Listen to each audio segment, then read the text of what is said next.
फिर से धर लिए गए अतीक अहमद के दोनों लाडले बाबा की पुलिस के सामने हो गए पसीना पसीना। एक हफ्ते पहले प्रयागराज में काटा था ऊधम।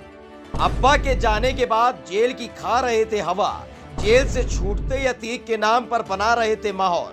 अब फिर से जाना पड़ सकता है जी। अतीक और अशरफ के जाने से प्रयागराज को मिली थी राहत। बेटों ने बढ़ा दी फिर से आफत, तो चल गया बाबा का चाबुक।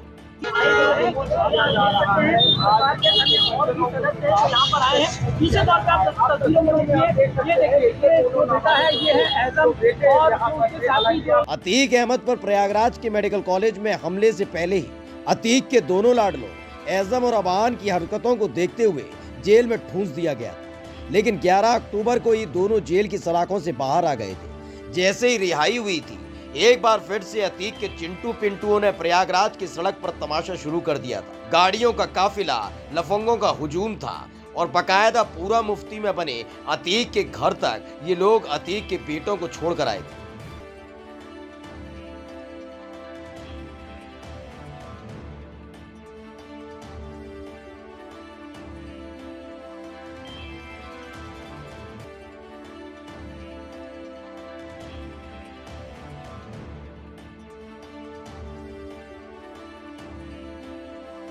इस तमाशे पर शायद अतीक के दोनों बेटे उछले हों, लेकिन 2 हफ्ते में ही सारी हेकड़ी निकल गई।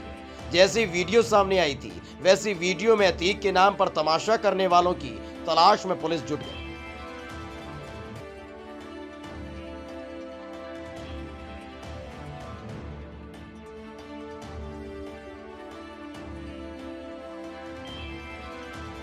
वहीं अब अतीक अहमद के दोनों बेटों एज़म और अबान की मुश्किलें बढ़ गईं।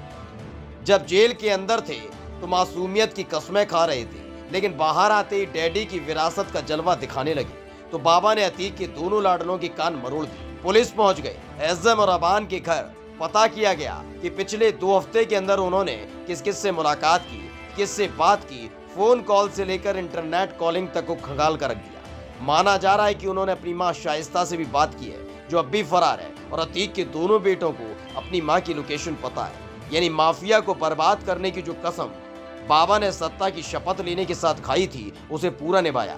एक झटके में प्रयागराज में खुलकर गुंडई करने वालों की फौज गायब हो गई है और अब अतीक या उनके परिवार का नाम लेने वाला तक कोई नहीं बचा है। Special desk Sam TV. Subscribe करें साम टीवी, क्योंकि हम आ गए हैं अब आपके बीच। दिखाएंगे सत्ता के वादों और अपराधियों के एक एक कारनामे की हकीकत।